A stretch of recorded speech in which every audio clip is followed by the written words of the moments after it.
Being a single dad with 4 kids, I knew I needed to find a place to be rooted.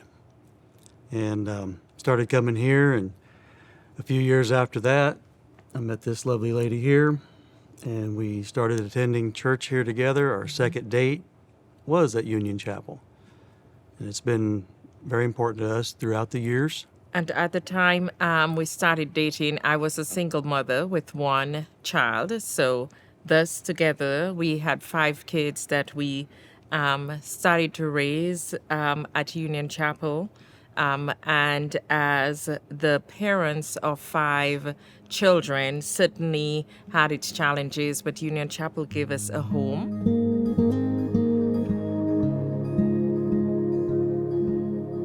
I am a planner. I believe in you have to have minimum of 6 months of, your bills, that has to be somewhere.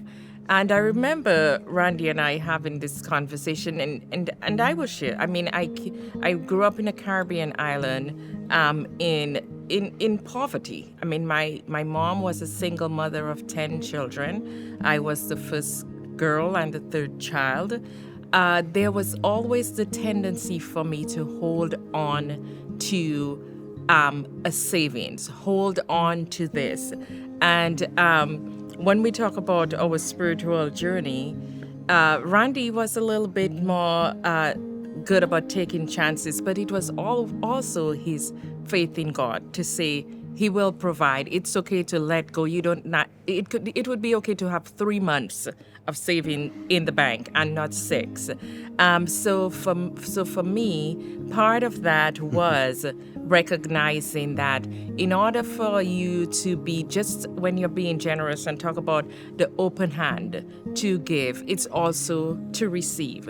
So trusting that if I gave away the 3 months of savings that we had because we wanted to make a donation to the Christmas service or to a charity, etc., that we were going to be okay. So the thing I used to worry about was that, we would not be able to take care of our kids. They would not have a home. We would not be able to pay the insurance on their car. All of those things that we all worry about. And in the end, what it was because we trusted God with the little, the 10%, the 7, the 6 that we started with, 6%, 7%, 10%. He made the 94% or the 90% seem so much bigger. It went so much further. Yeah. It always met our needs. The tuition bills got paid, the medical bills got paid, the kids' insurance on their cars got paid. They had cars to drive. They wore clothes. They went to school. No, did we do family vacations all the time? No, that was a sacrifice we made. But there were things we gave up to be able to do it. But what we got, the benefits, sure outweighed the sacrifices. And we sit here in a space today as empty nesters and parents of adult kids and grandparents, being able to talk about the things we no longer worry about and how we share that with our kids. That we do. They are in the space right now where we were, where they're worrying about things, and we try to encourage them to ensure that the same principles around generosity and that relationship that you build with God and how He takes care of you and you trust in Him can help them too in their journey and walk with God. I remember different times we would have an expense or a financial need, and my overtime would come in the overtime, and I know it was God speaking to us. The exact amount on that check would be exactly the expense of what we had.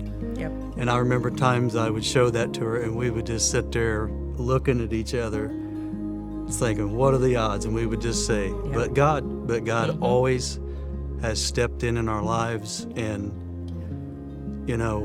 been that rock that we can lean on. For me, I learned through this that it's not it's not the financial gift, it's you working with God and allowing your heart to be in the right spot. And when it gets there, it's a peaceful feeling that you just know that the Lord's always going to be with you. And I know Roanne can share the same feeling, that it's a good place to be, and we would really, encourage anyone to seek that kind of faith and really trust in the Lord that way.